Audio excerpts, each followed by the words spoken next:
Barging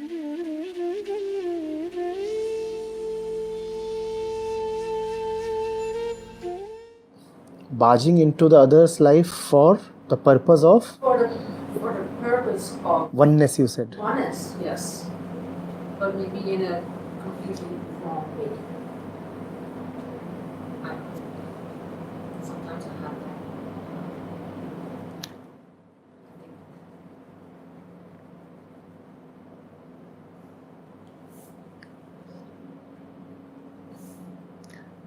See, I'm sure if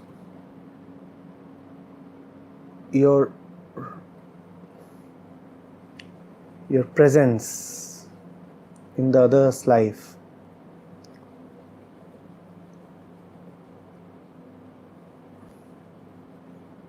is what the other truly needs,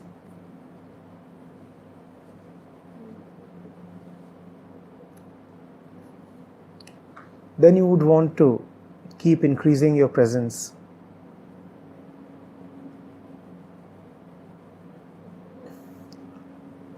And if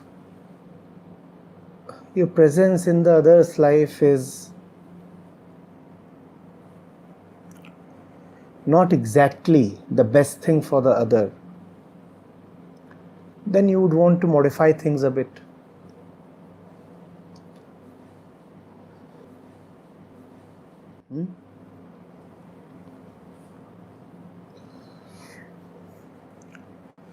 If the craving to be together becomes irresistibly overpowering, then at least one should try to honestly see the effect of this action upon the two lives.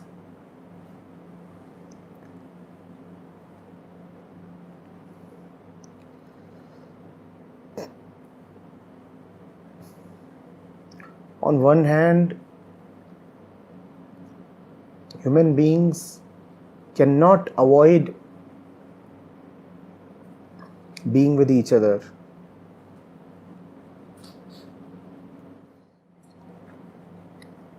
On the other hand, this companionship can have results in either direction.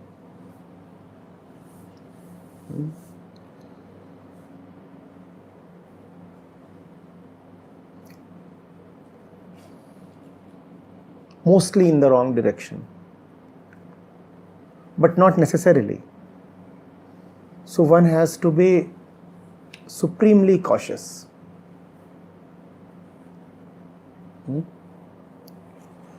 And being supremely cautious does not mean that you have to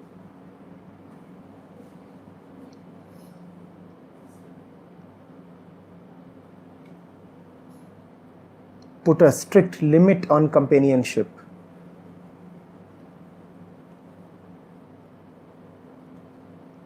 Or totally block contact with the other. It rather means that you have to be very, very vigilant.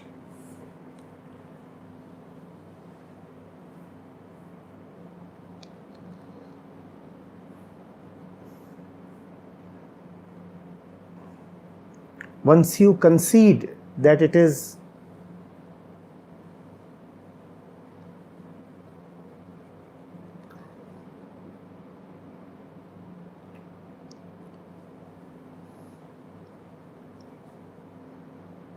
impossible to live solitary,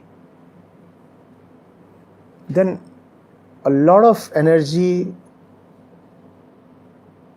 honesty, attention must go into asking,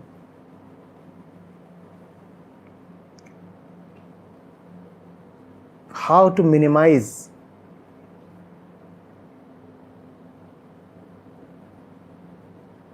the damage that is caused by action born out of craving and loneliness. Such action inevitably causes harm to everybody. But if you see that such action is unavoidable, at least minimize the damage. And if you can go the extra mile, see whether this same energy that is asking you to move to the other can really be channelized towards a higher purpose.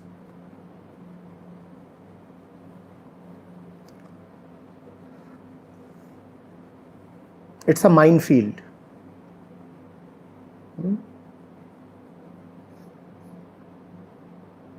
You'll have to tread with caution, supreme caution.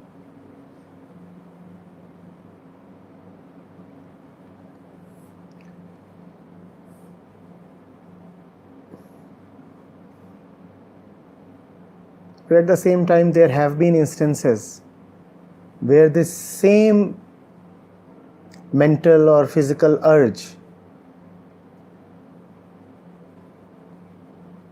has been sublimated into something far higher, something spiritual, and has resulted in tremendous good for everybody concerned. So that possibility too is there.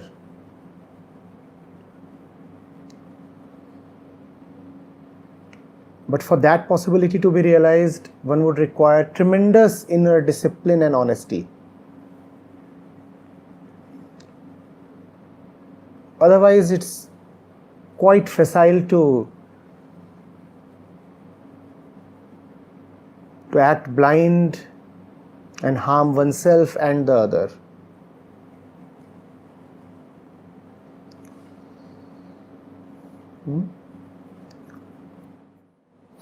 Actually, Rosemary, we cannot talk in ideals. Spirituality is a very practical thing, you know. If practically it is seen that being a human being,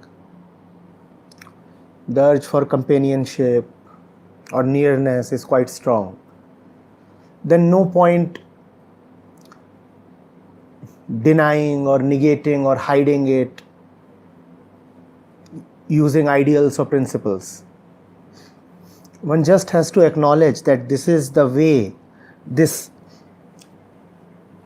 mechanism is functioning, and given the way this mechanism is functioning, one then has to figure out the most constructive solution.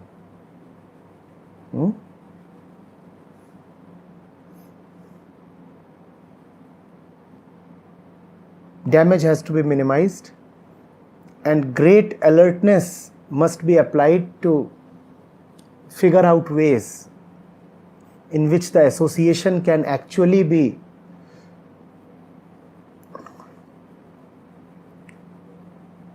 beneficial for all concerned. It is possible. It is possible.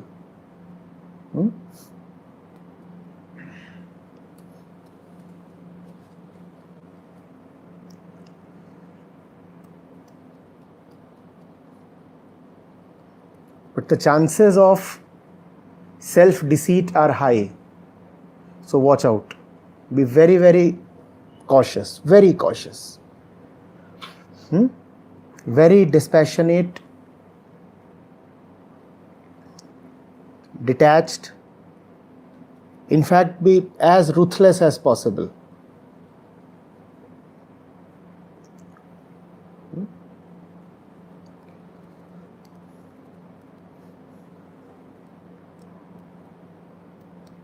Like someone who has seen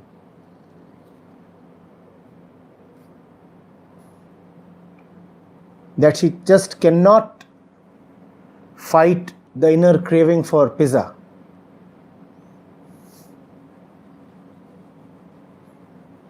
And doctors and dietitians have all already advised her against carbs and cheese and such stuff. So what must she do? All right, have a slice. But a slice means a slice. A slice is a slice. And if you have to have a slice, can it be a vegan slice? Explore the possibility. Why not?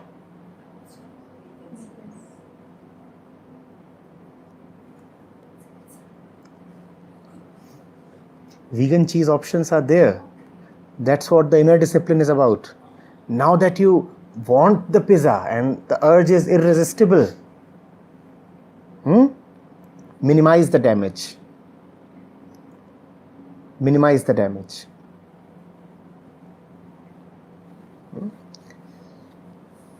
It is certain that you won't be able to avoid the pizza altogether.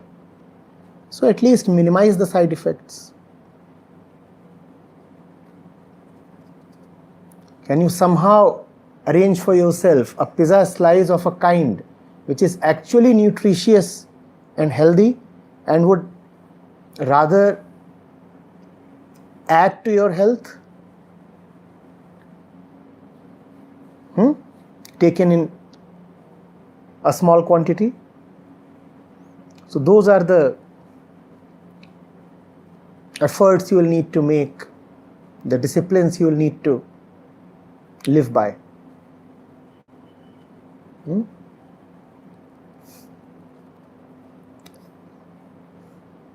Otherwise, you will, for a month or two,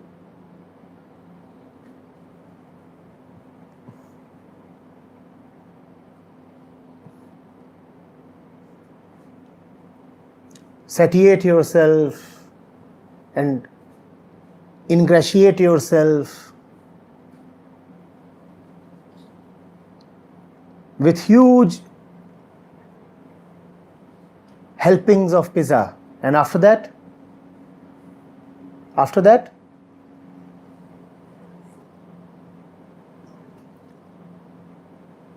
nothing at all. So even if you want to prolong your pleasure, it has to be done with a lot of discipline.